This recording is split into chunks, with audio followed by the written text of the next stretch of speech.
Greetings to all of you who have joined this meeting. Salam ya untuk semua yang sudah gabungan dengan meeting ini. Just before I share the word, Sebelum saya bagiin firman, I want to pray for those people who are sick, saya mau berdoa bagi mereka-mereka yang sakit, those who are going through financial difficulties mereka yang lagi ngalamin masalah keuangan or family problems, atau masalah keluarga business problems, atau masalah di dalam pekerjaan usaha bisnis. whatever your situation is. Apapun juga keadaan Anda, Take your right hand and put it on your chest. ambil tangan kanan Anda taruhkan di dada Anda. We are going to believe God for a miracle. Kita mempercayai Tuhan untuk terjadinya mujizat. Our God is omnipresent. Tuhan kita itu maha hadir. Every one of your problems and sickness have been paid on the cross 2,000 years ago. Setiap permasalahan dan sakit penyakit kita sudah dibayar lunas 2000 lebih tahun yang lalu.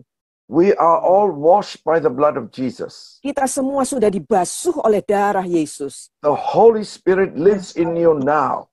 Roh Kudus berdiam di dalam diri kita sekarang ini. The gift of healing is beside you now. Karunia kesembuhan ada di samping kita sekarang ini. The only thing we have to do is believe. Satu-satunya hal yang perlu kita kerjakan adalah percaya. So let us agree together and declare your miracle. Jadi kita bersepakat bersama dan kita perkatakan, tegaskan mujizat kita. Let's pray. Kita berdoa. Heavenly Father, Bapa Surgawi, we thank you that your mighty presence is here right now. thank you bahwa hadirat-Mu yang luar biasa itu ada di sini sekarang. I want to pray for those people who are sick in the body. Saya mau berdoa bagi mereka yang sedang sakit tubuhnya, Sickness that is from the head to the toe. sakit penyakit dari ujung rambut sampai telapak kaki. Whatever sickness it is, Apapun juga penyakit tersebut. we know that you have already paid on the cross. Kami tahu Engkau sudah menanggung, melunaskannya di atas kayu salib. In the name of Jesus, Di dalam nama Yesus, I release the healing aku lepaskan kesembuhan itu. right now by faith, Sekarang ini dengan iman. because we believe in a miracle working God. Karena kami mempercayai Tuhan yang mengerjakan mujizat itu. We thank you, Lord, your power is flowing right now.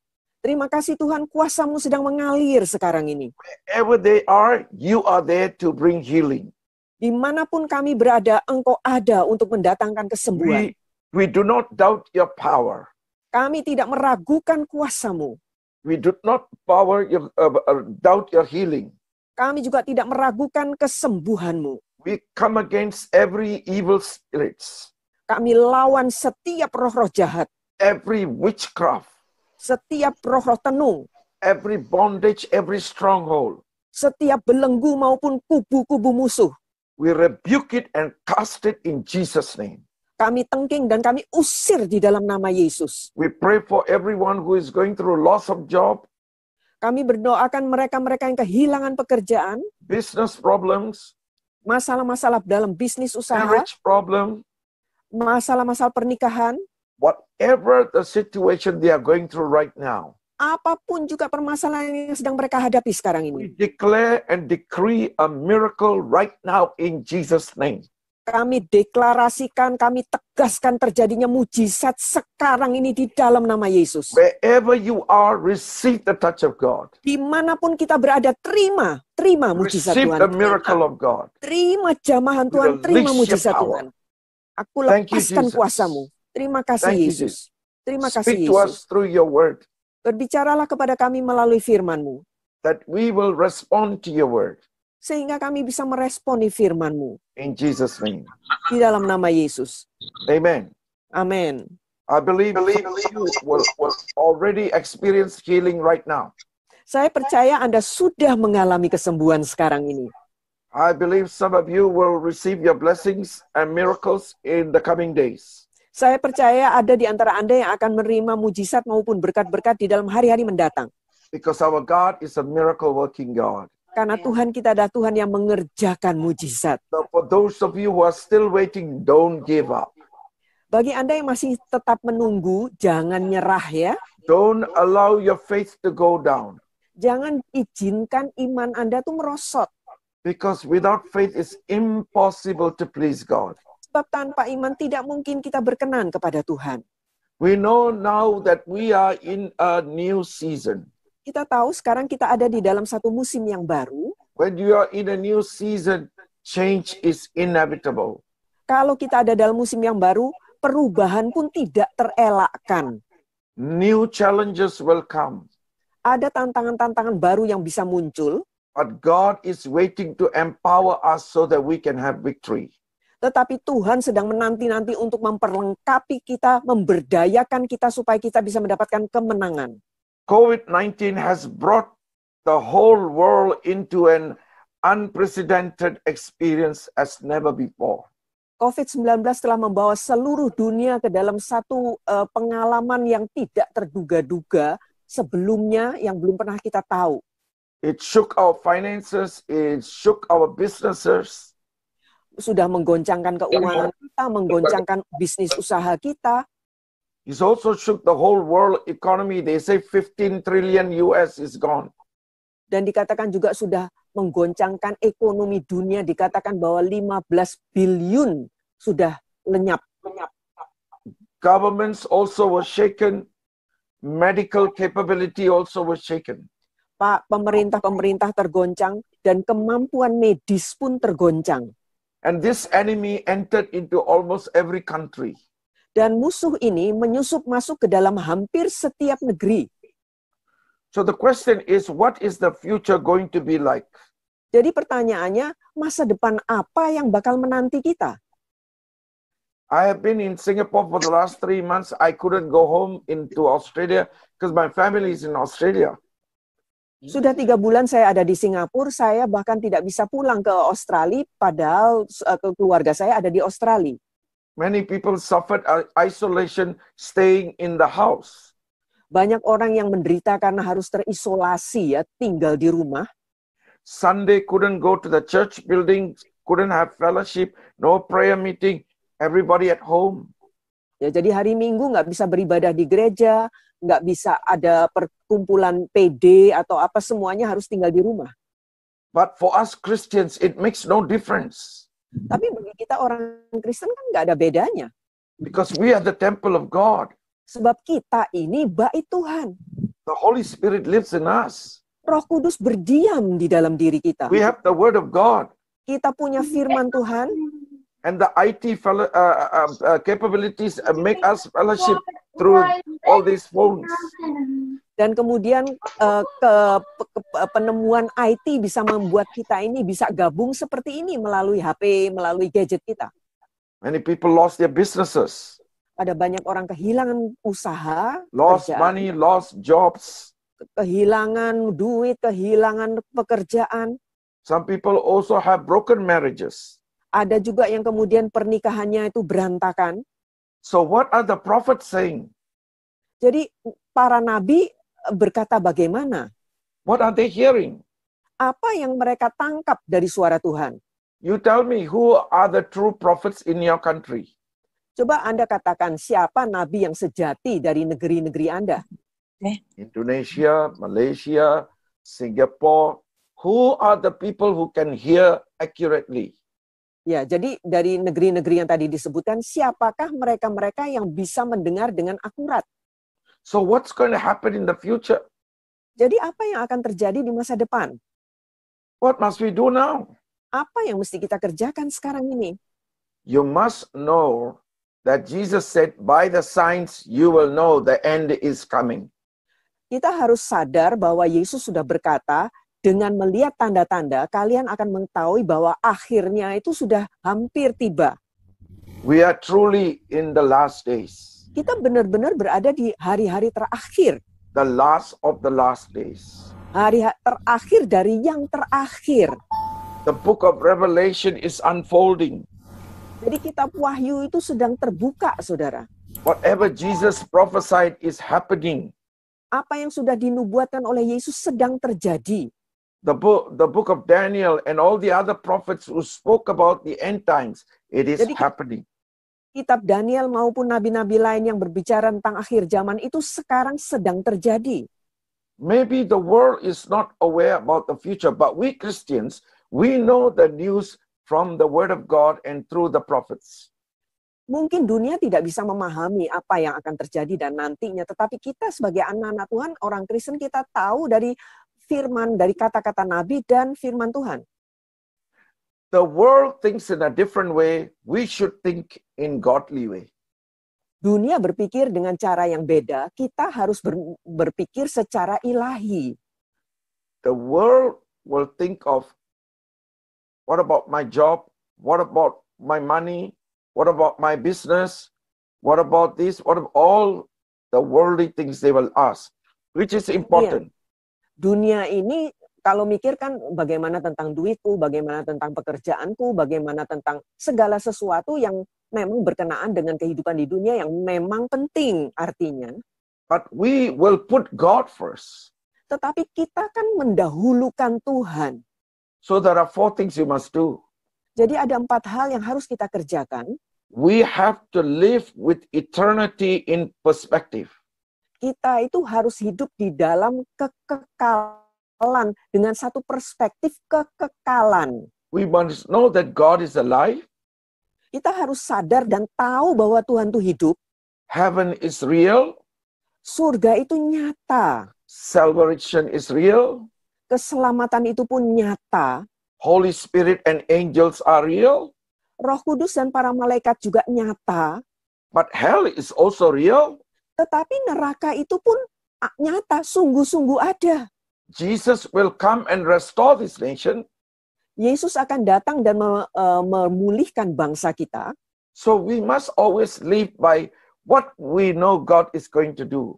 Jadi kita harus menjalankan kehidupan ini dengan satu pengetahuan nantinya Tuhan akan mengerjakan apa. We also must live by what is God's plan for me. Jadi kita juga harus menjalankan kehidupan ini dengan memikirkan rencana Tuhan untuk saya ini apa. Many people think they are not called.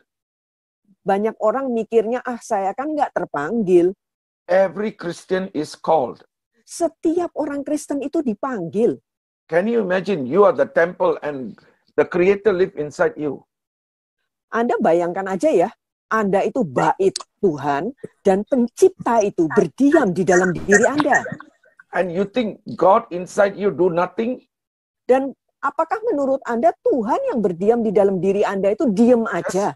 Just give you money, good business, good family, good healing, good house, good marriage, is it? Cuman ngasih Anda uang yang baik, keluarga yang baik, pekerjaan yang baik. Apa memang cuman kayak gitu? Our God is the King of Indonesia, King of Singapore. Tuhan kita itu kan Raja Indonesia, Rajanya Singapura. So he will think of the country. Jadi yang dia pikirkan juga tentang negeri kita. Yeah. He spill all his blood to cleanse you. Kan darahnya itu ada untuk membasuh kita. He created you with a purpose. Dia menciptakan kita itu dengan satu maksud tujuan. But many Christians do not want to know why God created them. Tapi banyak sekali orang Kristen yang nggak mau tahu, nggak dicuekin gitu ya. Kenapa Tuhan menciptakan saya? Mereka nggak mau tahu. They don't care. Mereka anggap sepi, dicuekin gitu. They are just like the world. Mereka sama aja dengan dunia. So there's no power already. Jadi nggak ada kuasanya. The power is actually inside, but it's not working. Kuasa itu sebenarnya udah ada di dalam, tapi tidak aktif gitu. The chief prophet is inside, but they cannot hear. Nabi yang paling utama itu ada di dalam kita, tapi kita nggak bisa dengar suaranya. The healing power is inside, but it's not happening. Kuasa kesembuhan ada di dalam diri kita, tapi tidak termanifest, tidak terwujud. God is waiting to release, but our faith is not rising. Tuhan itu udah siap mau ngelepasin, tetapi iman kita yang nggak naik-naik. Because we think we are servants, we don't think we are sons and daughter. Sebab kita pikir kita cuman hamba-hamba, kita nggak mikir bahwa kita ini putra-putrinya Tuhan. We don't think that we are the body of Christ. We don't think we are the bride of Christ. Kita nggak mikir bahwa kita ini adalah tubuh Kristus, bahwa kita ini pengantinnya Kristus. The second thing is we have to search our hearts. Yang kedua, saudara, kita itu harus menyelidiki hati kita. Are you really walking in the truth?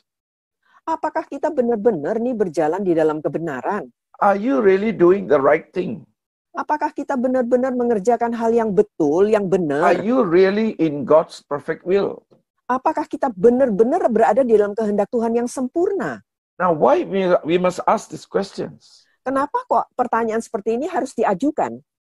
Because COVID-19 already showed to us that the whole world is shaking and our life is in danger. Karena COVID-19 itu sudah menunjukkan bahwa seluruh dunia tergoncang dan bahwa hidup kita ini terancam.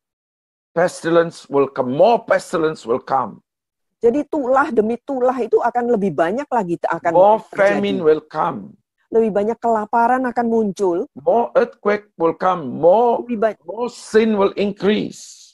Lebih banyak gempa akan terjadi, dosa juga akan meningkat. The world is not going to get any better. Dunia tidak akan menjadi lebih baik. But if we are walking with God, we are safe. Tapi kalau kita berjalan bersama dengan Tuhan, kita aman. The third thing is, instead of saying what is wrong with the world, we need to look ourselves in the mirror and see what is actually wrong with me. Amen. Jadi bukan kita nih, jangan sampai kita ngomong dunia ini salahnya apa ya. Lebih baik kita bercermin dan kita bertanya pada diri sendiri, apa yang salah dengan diriku? Take accountability and live right before God. Jadi pikul tanggung jawab itu dan hiduplah dengan benar di hadapan Tuhan. And the last thing is we must be driven by God's love. Dan yang terakhir adalah kita harus digerakkannya itu oleh kasih Tuhan. Have a serving heart.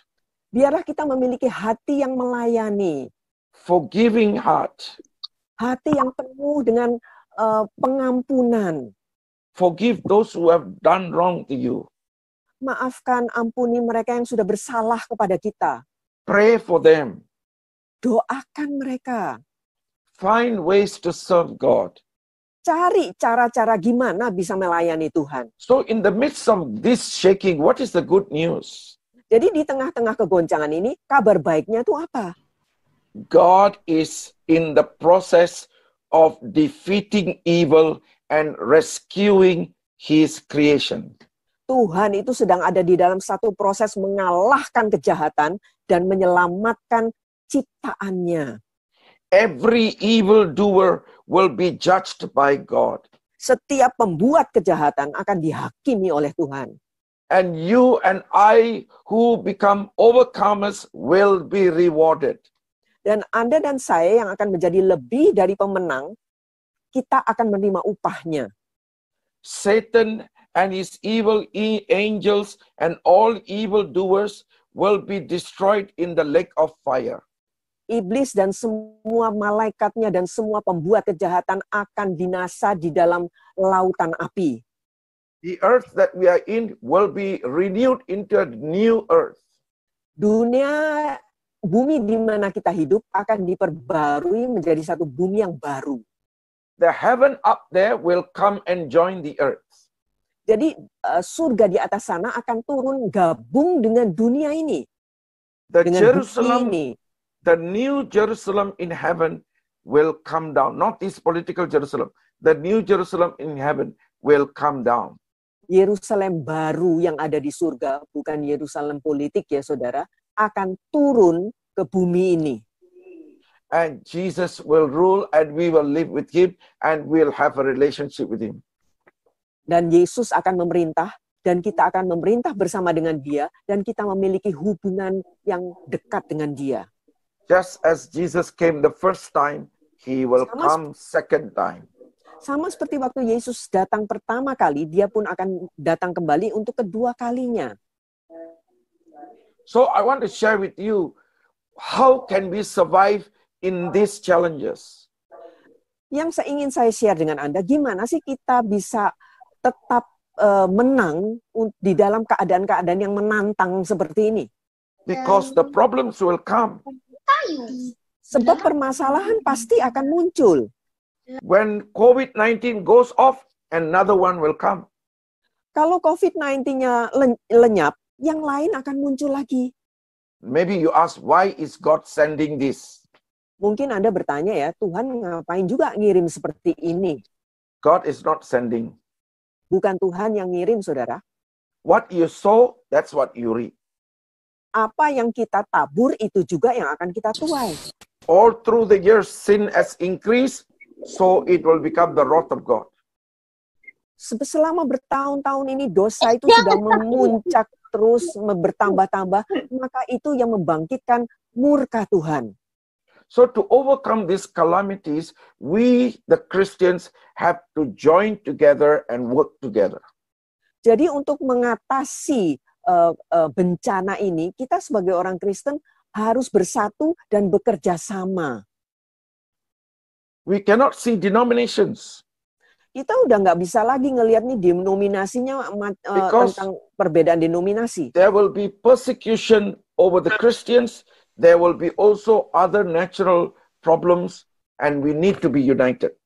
Sebab akan ada aniaya terhadap orang-orang Kristen, dan juga ada juga hal-hal natural lainnya yang menjadi permasalahan. Jadi orang Kristen ini harus menyatu.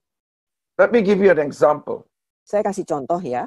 A father was dying and he is going to leave 7 sons. Seorang ayah itu sedang dalam keadaan akan meninggal dan dia itu punya 7 putra. And he said, bring 8 sticks. Dan dia bilang, bawa kemari 8 ranting pohon. So he asked them to break 1 stick first. Jadi dia minta mereka mematahkan 1 ranting. It was easy to break. Gampang sekali untuk dipatahkan. Then he said, take 7 sticks and try to break together. Dia bilang, kemudian kumpulkan 7 ranting ini, coba kalian patahkan waktu dipersatukan ke-7-7-nya. They could not break it. Ternyata nggak bisa dipatahkan. Because where there's unity, there's strength.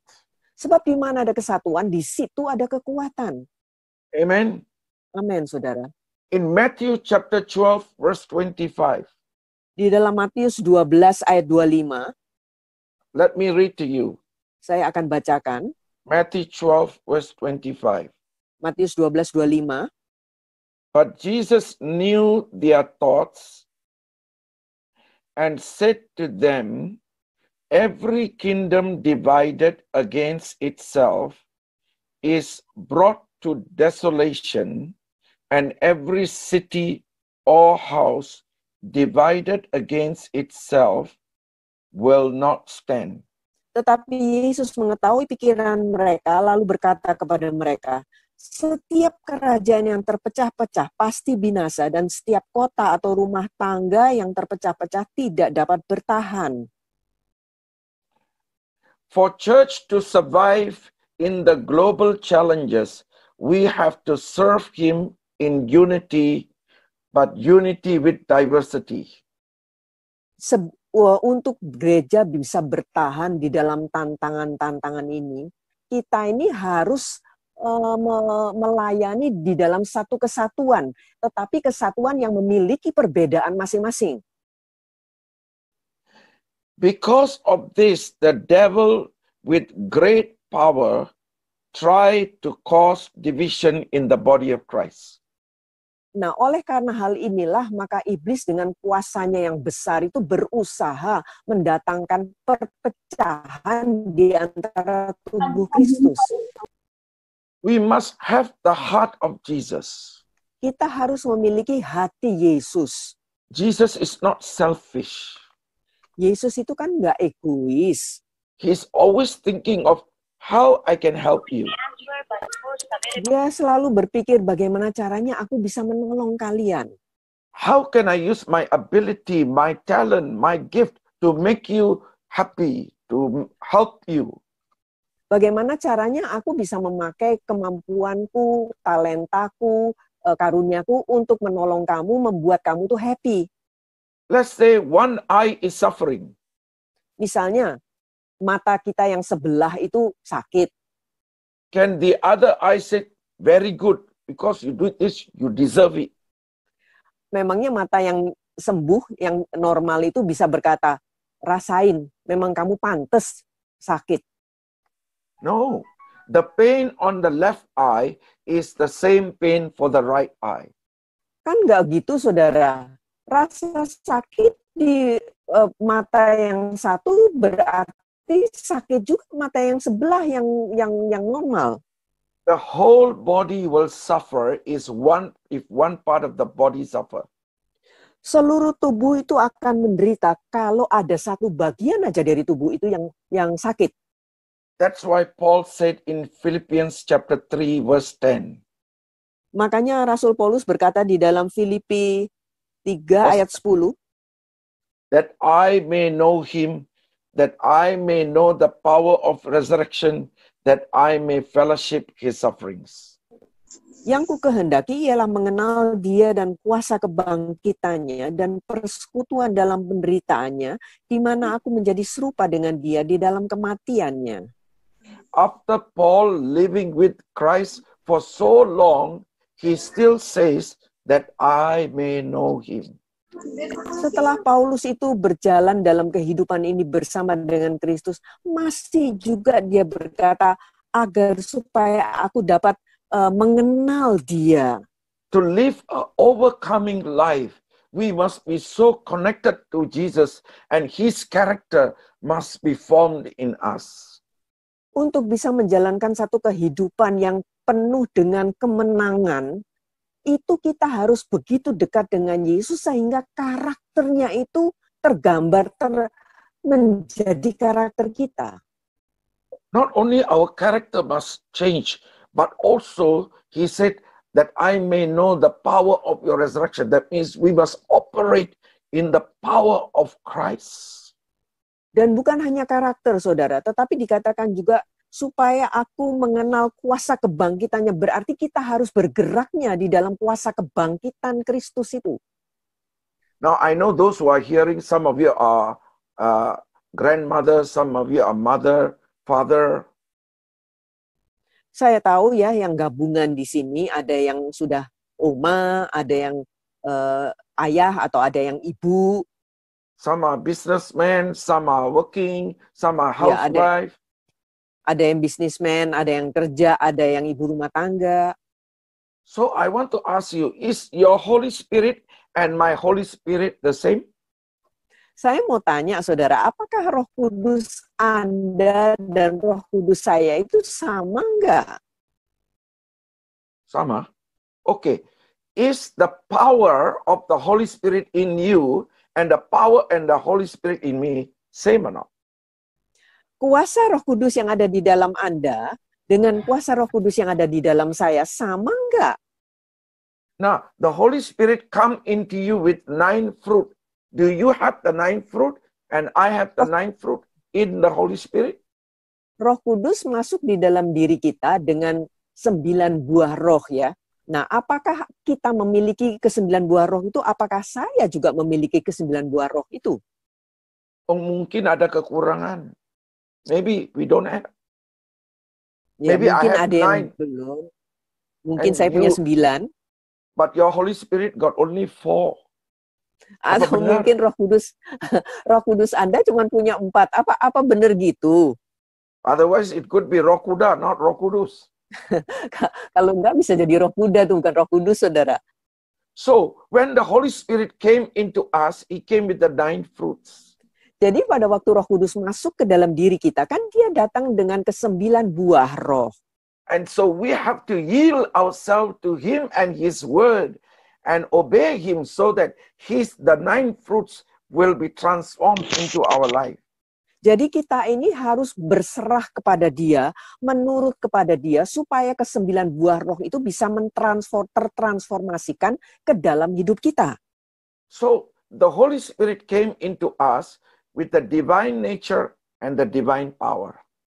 Jadi Roh Kudus itu masuk di dalam diri kita dengan natur, dengan keadaan yang ilahi dan juga kuasa yang ilahi.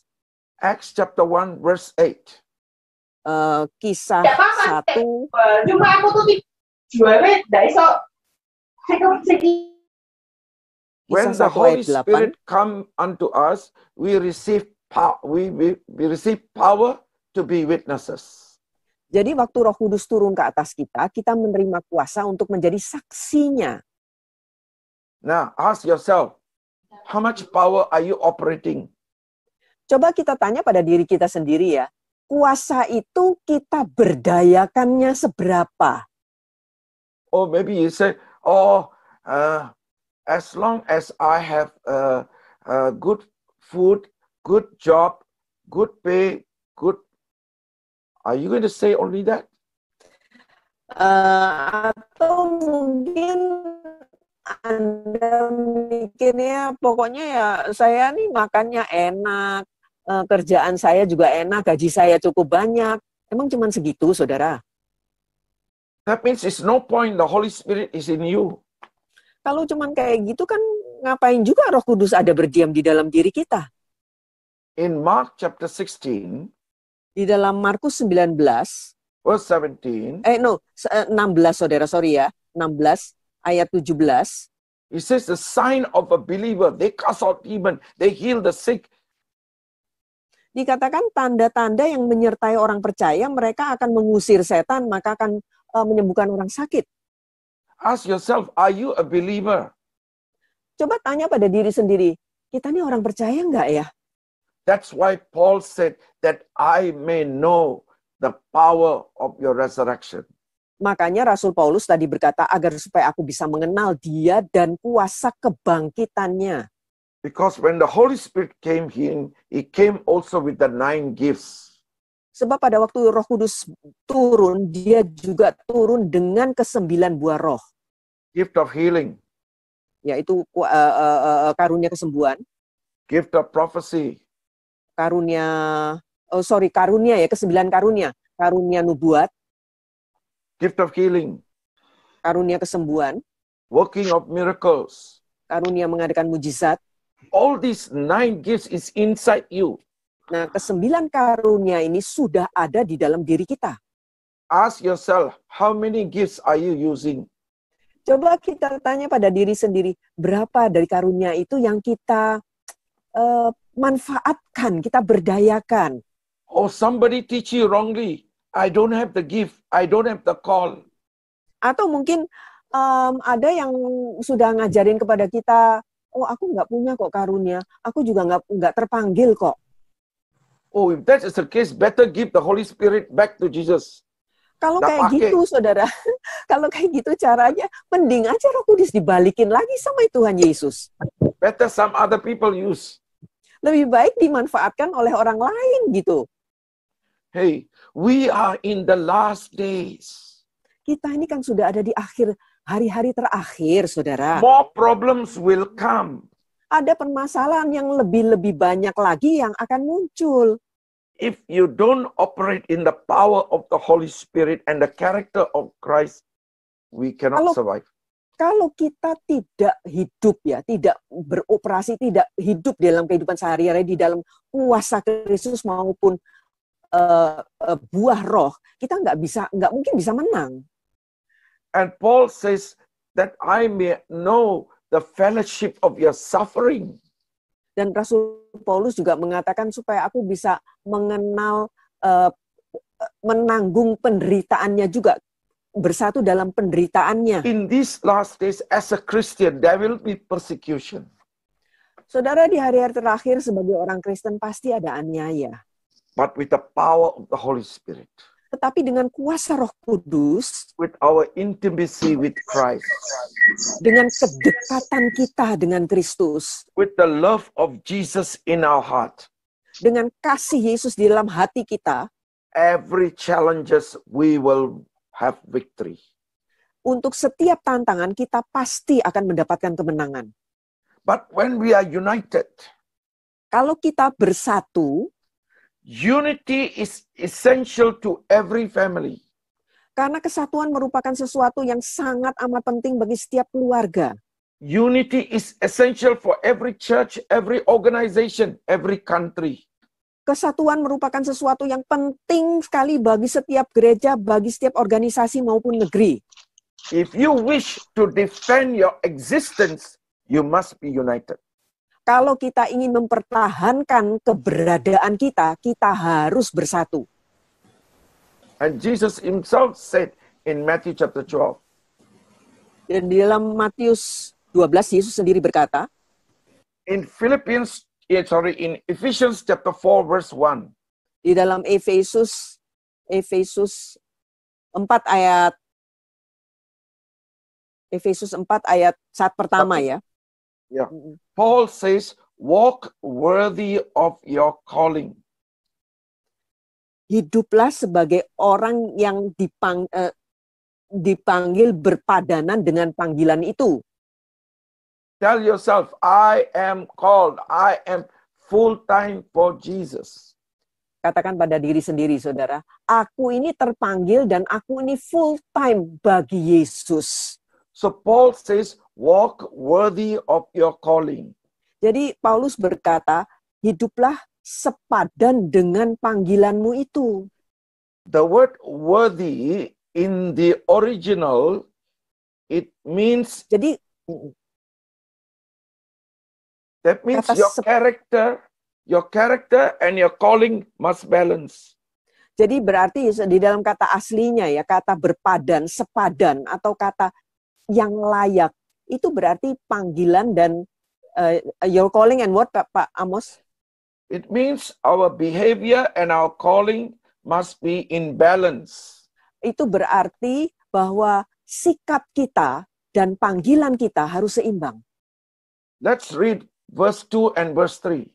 Kita baca ayat 2 dan 3 ya. With lowliness, gentleness, with long suffering, bearing with one another in love, endeavoring to keep the unity in the spirit in the bond of peace. Rendah hati, lemah lembut, sabar, menunjukkan kasih dalam hal saling membantu dan memelihara kesatuan roh oleh ikatan damai sejahtera. So when we run with character, unity in the body of Christ is inevitable. Jadi kalau kita itu berjalan di dalam karakter Kristus.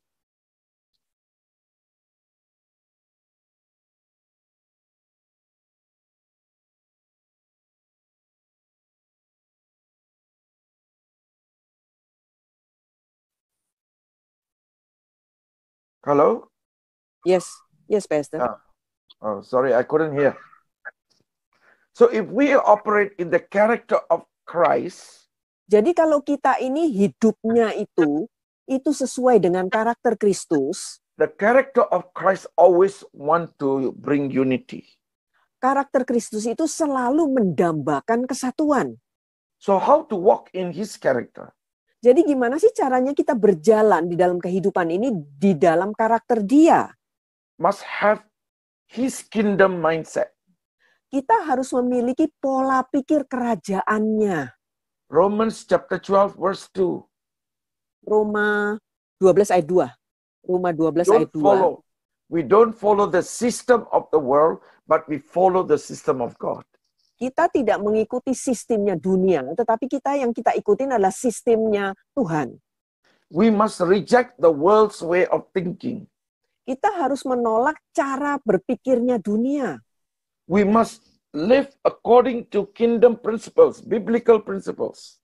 Kita harus hidup sesuai dengan prinsip-prinsip kerajaan, prinsip-prinsip Alkitabiah. We all know what is Matthew chapter 6 verse 33. Kita semua tahu tentang Matius 6:33. Seek ye first the kingdom. Carilah dulu kerajaan Allah. That means I must know God's plan for me. Berarti kan saya harus tahu dulu kehendak Tuhan bagi rencana Tuhan bagi hidup saya. I must follow God's purposes. Saya juga harus mengikuti tujuan-tujuan Tuhan. I must put God first in my workplace. Dan aku harus mengedepankan Tuhan di dalam tempat kerjaku. I must put God first in my family. Aku harus mengutamakan Tuhan di dalam keluargaku. I must put God first in the way I handle my finance. Aku harus mengutamakan Tuhan di dalam cara aku mengelola keuanganku. So I must put everything that is God's will first. Jadi kita ini harus mengedepankan apa yang menjadi kehendak Tuhan itu terlebih dahulu. And we must overcome evil with good. Dan kita harus mengalahkan kejahatan dengan kebaikan. Because love is superior than hatred. Sebab kasih itu mengatasi kebencian. Mercy is superior than vengeance. Belas kasihan itu mengalahkan dendam kesumat. Honesty is superior to dishonesty. Kejujuran itu mengalahkan ketidakjujuran. These are the weapons of God's kingdom. Ini merupakan senjata-senjata kerajaan Tuhan itu. Without becoming kingdom-minded, we will not change anything in our world. Tanpa menjadi seseorang dengan pola pikir kerajaan, kita tidak akan bisa mengubah apapun di dalam dunia kita. Family cannot change, business cannot change, world cannot change, our country cannot change, our community cannot change. Jadi kita tidak bisa berubah, keluarga juga nggak bisa berubah, negeri kita nggak bisa berubah, komunitas kita nggak bisa berubah, dunia pun nggak bisa berubah. Those who walk in God's nature, they become deliverers. Mereka yang berjalan di dalam kehidupan ini dengan sifat-sifat Tuhan, mereka yang akan menjadi orang-orang yang bisa melepaskan, memerdekakan. With kingdom-minded, we can transform nations. Dengan pola pikir kerajaan, kita bisa mentransformasi bangsa-bangsa. We can change our business situation. We can change our communities. Kita bisa mengubahkan situasi bisnis kita, komunitas kita pun bisa kita ubah. The nature of God will unite us. Sifat Tuhanlah yang akan mempersatukan kita. Matthew chapter 24 verse 13 says, Matius 24 ayat 13 ya. He that endure till the last will be saved. Mereka yang bertahan sampai pada kesudahannya akan selamat. What does that mean? Artinya apa? Those who are intimate with God. Mereka itu yang intim, dekat dengan Tuhan. Those who operate in God's love. Mereka yang berjalan dalam kehidupan ini bertindaknya sesuai dengan kasih Tuhan. Those who daily get filled with the power of the Holy Spirit. Mereka yang setiap harinya dipenuhi dengan kuasa Roh Kudus. Those who listen to His voice. Mereka yang mendengarkan suaranya. Those who walk in God's will. Mereka yang berjalan di dalam kehendak Tuhan. Those who demonstrate the power of God. Mereka yang mendemonstrasikan, menunjukkan kuasa Tuhan. In these last days, God will protect them. Di dalam hari-hari terakhir ini, Tuhan akan melindungi mereka-mereka yang seperti itu. And Matthew chapter 24 verse 14 says, Matius 24 ayat 14 berkata, and this gospel of the kingdom will be preached in the whole world as a witness. Injil kerajaan ini akan diberitakan di seluruh dunia menjadi kesaksian. What does that mean? Artinya gimana itu? It means there will be so much power in you. Berarti saudara ada begitu kuasa yang luar biasa di dalam diri kita. That everything you touch, everywhere you go, whatever you do, it'll become fruitful. Sehingga apapun juga yang kita sentuh, kemanapun kita melangkah, apapun yang kita kerjakan, akan menghasilkan, akan berhasil. God is waiting to pour His power upon you and me. Tuhan itu sedang menanti-nantikan waktu untuk mencurahkan kuasanya atas Anda dan saya. This anointing is different from the early church anointing. Nah, pengurapan yang ini beda dengan pengurapan yang ada pada gereja mula-mula. I think it's like Elisha. He got double portion. We will get double portion. Saya rasa sama seperti Elisa ya, dia mendapatkan 2 kali lipat, kita pun akan menerima double porsi. But he's looking for Christians whose life is radically changed. Tapi dia mau menyaksikan orang-orang Kristen yang kehidupannya berubah secara radikal. Because the world is going to change. Sebab dunia akan berubah. One world government, one monetary system, Antichrist will be coming. Jadi pemerintahan yang tunggal, ya, mata uang tunggal, antikrisnya akan muncul. The world will become more godless in their way of operation in these calamities. Dan dunia itu akan menjadi lebih lagi tidak mengakui Tuhan di dalam segala tata caranya, di dalam bencana-bencana yang seperti ini. And soon we will see that the gospel will enter Israel. Dan sebentar lagi kita akan menyaksikan bahwa Injil akan masuk ke Israel. Thousands of Jews will be saved. Ribuan orang Yahudi akan diselamatkan. Israel will not follow the one world system. Israel tidak akan mengikuti sistem dunia yang tunggal itu. So they will hate the Christians, they will hate the Israel. Sorry. They will hate the Christians, they will also hate Israel. Jadi mereka akan membenci orang Kristen dan mereka juga akan membenci orang-orang Israel. Let us prepare ourselves. Mari kita mempersiapkan diri, saudara. We don't say COVID-19 finish, I'm okay. Kita nggak bisa mengatakan COVID-19 selesai, maka kita oke-oke aja. COVID-19 has opened the door for the last of the last days to happen. COVID-19 itu sudah membuka pintu sehingga hal-hal yang terakhir dari hari-hari terakhir ini akan bermunculan. We cannot stand alone. Kita nggak bisa berdiri sendirian. We will die. Kita akan mati. I need you, you need me. Saya perlu Anda perlu saya juga. We need all the Holy Spirit power. Kita membutuhkan seluruh kuasa Roh Kudus. We need God's love. Kita memerlukan kasih Tuhan. We don't know who will die tomorrow. Kita nggak tahu kan siapa yang akan meninggal besok. Some of my friends, pastors and friends died of COVID-19. Beberapa teman saya juga pastors itu sudah meninggal oleh karena COVID-19. Belum waktu sudah meninggal. Already died. Ya, sudah meninggal, saudara. Maybe you are next. Mungkin salah satu dari kita yang berikutnya. Are you ready to meet Jesus? Apakah kita ini udah siap ketemu Yesus?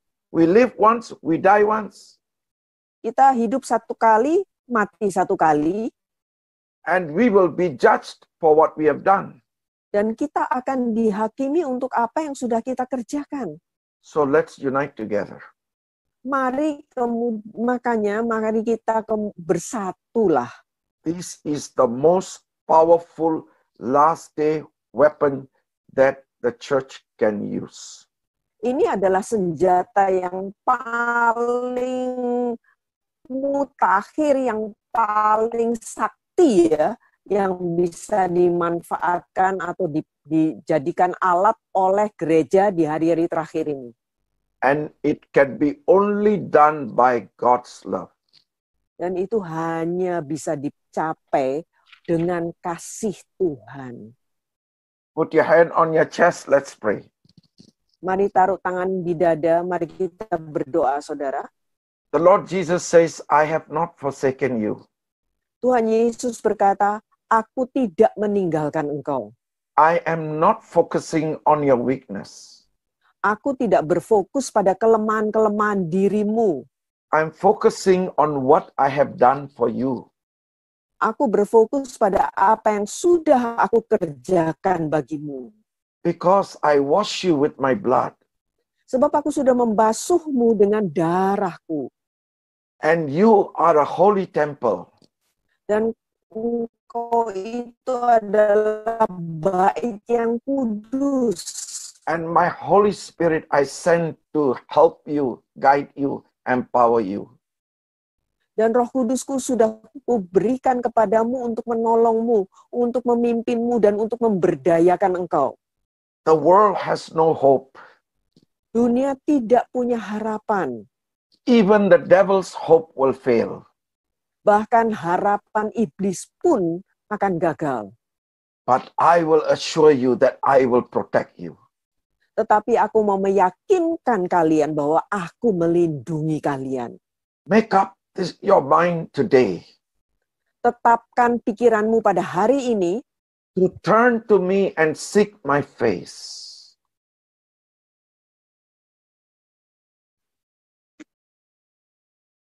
To turn to me and seek my face.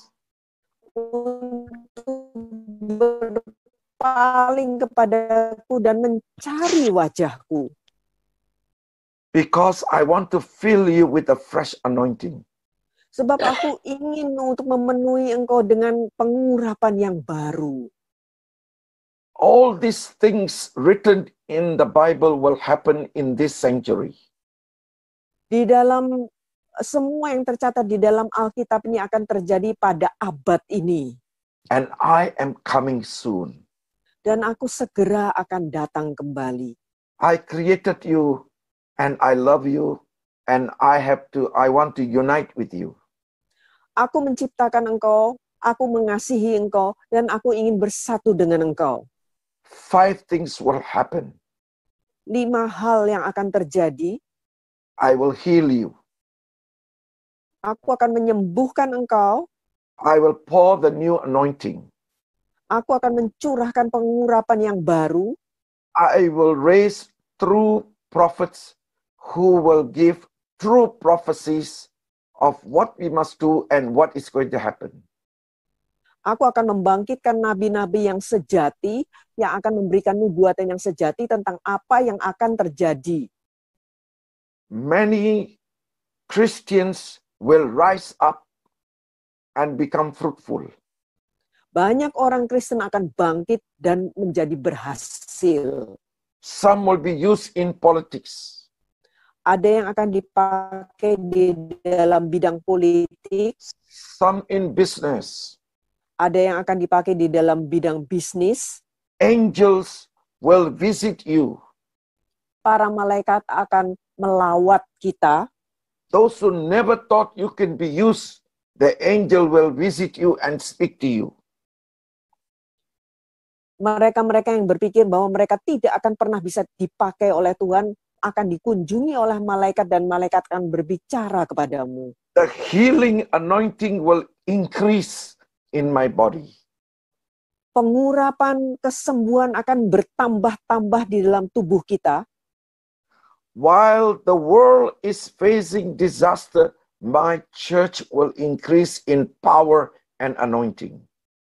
Pada saat dunia itu menghadapi bencana, gerejaku itu akan meningkat, akan bertambah-tambah di dalam pengurapan dan kuasa. Therefore, prepare yourself for a radical change. Itu sebabnya persiapkan dirimu untuk satu perubahan yang radikal. Because I want to visit you. Sebab aku ingin menjumpai, melawatmu. I want to visit your family. Aku ingin melawat keluargamu. I want to pour my love in your life. Aku ingin mencurahkan kasihku dalam hidupmu. I want to make your life fruitful. Aku ingin menjadikan hidupmu itu berhasil berbuah-buah. So that you can shine for me. Supaya engkau bisa menjadi terang bagiku. Thus say the Lord. Begitulah firman Tuhan. Father, thank you for your word. Bapa, terima kasih untuk firman-Mu. Let your word continue to speak to us. Biarlah firman-Mu tetap berbicara kepada kami. Help us, empower us as we make changes. Tolong kami dan perlengkapi kami dengan kuasa pada saat kami mengadakan perubahan-perubahan. Let your church and your kingdom rise these days. Dan biarlah gerejamu dan kerajaanmu boleh bangkit pada hari-hari ini. Bless each and everyone who is listening. Berkati setiap daripada kami yang sedang mendengarkan. May your wisdom come upon them.